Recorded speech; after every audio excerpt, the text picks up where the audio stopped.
Morning students, my name is Saroj Parikar, Assistant Professor in English and Humanities Department from JCRC College.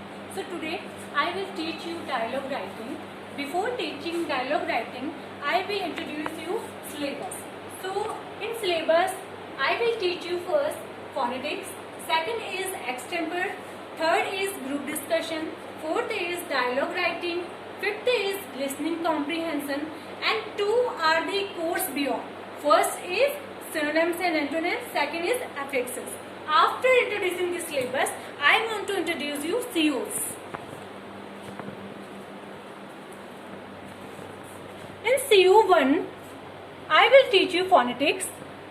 Through phonetics, we will learn develop better speaking skills through a theoretical and practical knowledge of English sounds through phonetics.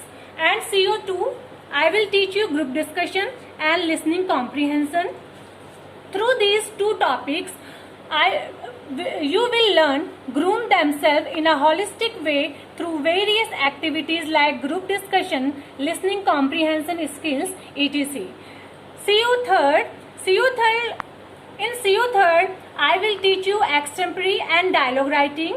Through extempore and dialogue writing, you will learn think out of the box and form dialogue for various life situations and also develop confidence to speak in public.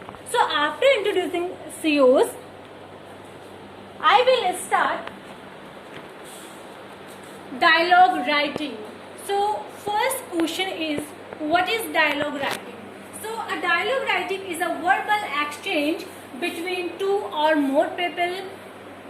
You know, when two person talk, they do not use bookish language. They always use simple and clear language. They always avoid bombastic and poetic language. When we use simple and clear language, so our dialogue looks natural. Okay. Second heading is types of dialogues. So first type is interruption.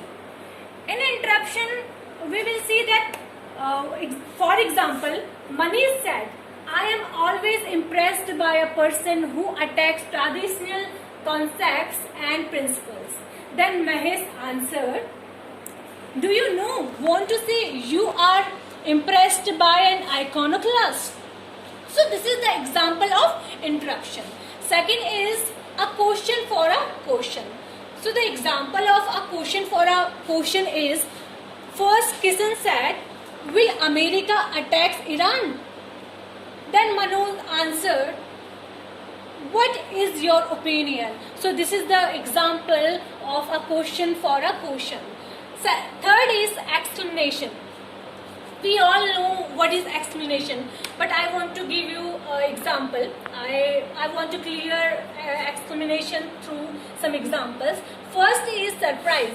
In surprise, we say, for example, we say, what? The minister has been arrested.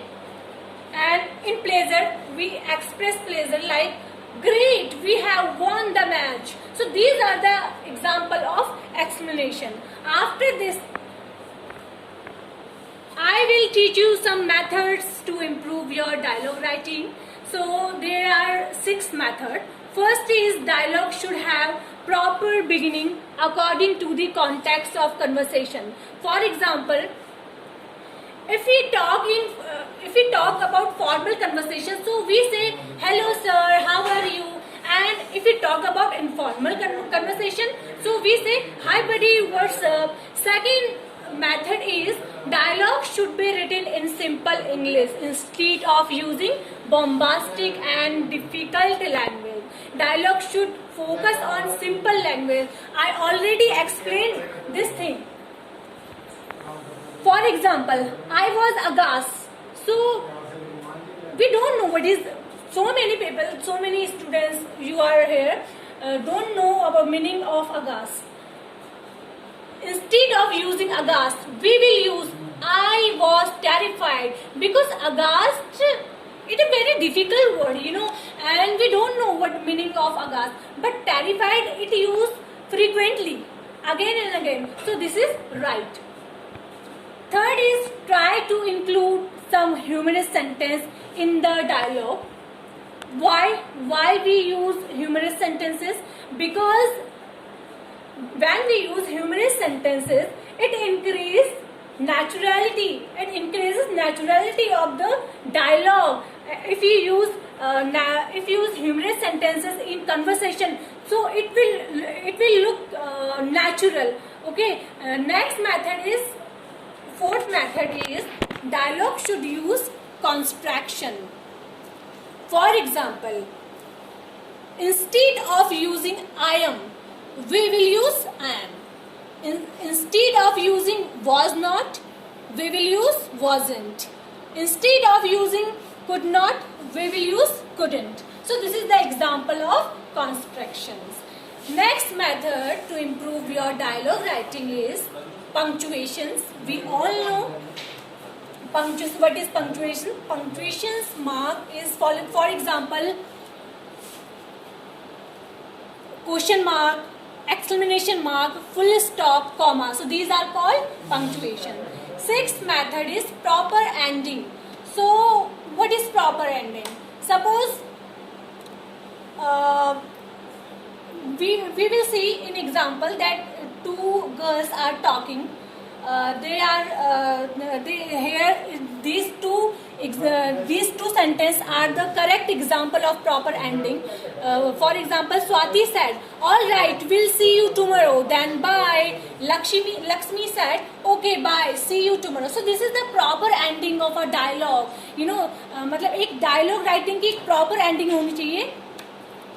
Then we can say this is a proper ending. Next is some do's and don'ts. Okay, after methods, I will teach you some do's. So first do's is, it should follow some simple grammatically rules. Second, it should be concise. Third is, it should communicate information. Fourth is, it should be combined with action. And some don'ts. First is, don't use too much dialogue. Second is, dialogue should be chosen carefully. Third is, don't try to be too realistic. So these are some do's and don'ts. Thank you.